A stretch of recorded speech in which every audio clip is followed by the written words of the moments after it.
Açın biraz, geniş durun. Çök, in merdivenin altına. Uzun boylu.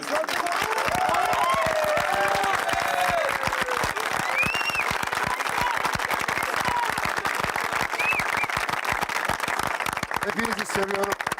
Haklarınızı helal edin. Her şey gönlünüzce olsun. Sağ olun. Sağ olun. Şöyle alalım. Tamam abi. Ya Allah, bismillah. Nereden? Şuradan keseceğim abi. Vay.